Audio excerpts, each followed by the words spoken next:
منقول ہے کہ جب نماز فرض ہو گئی تو شیطان کافی رونے لگا، کافی گریہ وزاری کرنے لگا، کافی آہو بکا کرنے لگا۔ جب شیطان کافی رونے لگا، کافی آہو بکا کرنے لگا، تو شیطان کے جتنے بھی شاگرد تھے، شیطان کے جتنے بھی چیلے چپٹ تھے، سبھی کے سبھی جمع ہو گئے اور کہنے لگا کہ حضور آپ کو کس چیز نے رلایا؟ اے میرے آقا، آپ کس سبب سے رو رہے ہیں؟ رونے کا سبب بتائیے۔ تو شیطان نے کہا کہ مسلمانوں پر نماز فرض ہو گئی ہے، وہ نماز پڑھ کر کے سجدہ کر کے گناہوں سے بچ جائیں گے اور جنت کا حقدار ہو جائیں گے۔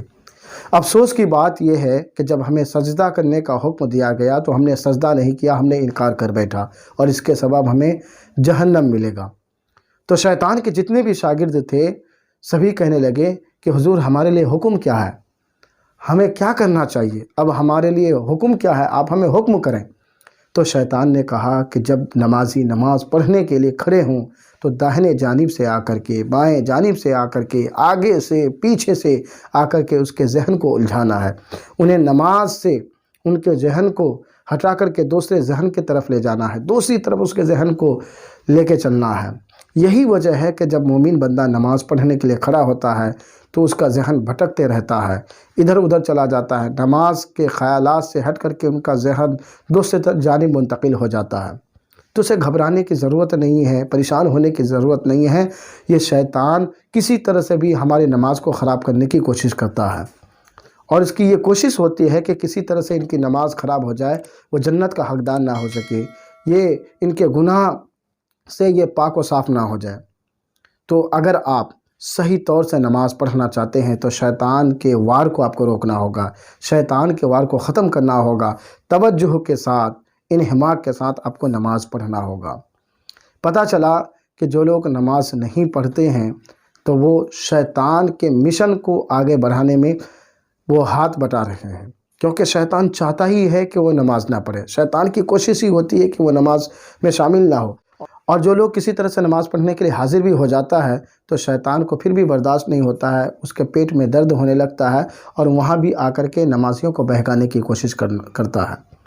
لہٰذا شیطان کے وار کو خالی ہمیں کرنا ہے، ان کے مشن کو ناکام کرنا ہے۔ کثرت کے ساتھ نماز پڑھیے اور کثرت کے ساتھ تلاوت قرآن کریے۔ نماز پڑھنے کے جو طریقے ہیں کہ کھڑے ہونے کی حالت میں سجدے کی جگہ کو دیکھیں، رکوع کی حالت میں پیر کے انگوٹھے کو دیکھیں اور سجدے کی حالت میں ناک کو دیکھیں اور اسی طرح سے تشہد کی حالت میں اپنے گود کو دیکھیں۔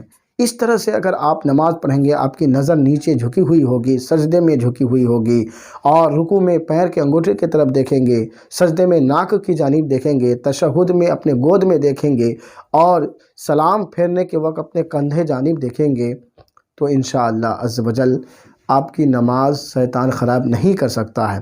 اور دوسری بات یہ ہے کہ اگر آپ من ہی من میں تلاوت کرتے ہیں، کیونکہ نماز میں قرأت بھی فرض ہے، جو بھی آپ قرأت کر رہے ہوں، سورہ فاتحہ اس کے ساتھ جو بھی سورت ملا رہے ہوں، اتحیات یا درود ابراہیم دعائے معصورہ نماز میں پڑھ رہے ہوں تو اسے کبھی بھی من ہی من میں نہیں پڑھنا ہے۔ تھوڑی بہت اتنی آواز ہونی چاہیے کہ خود سن سکیں۔ اگر آپ اتنی آہستہ سے آپ نماز میں تلاوت کر رہے ہیں کہ خود بھی نہیں سن رہے ہیں تو پھر آپ کی نماز نہیں ہوگی، اور یہی وجہ ہے کہ آپ کی نماز خراب ہوتی ہے اور آپ کا ذہن بھٹکتا ہے۔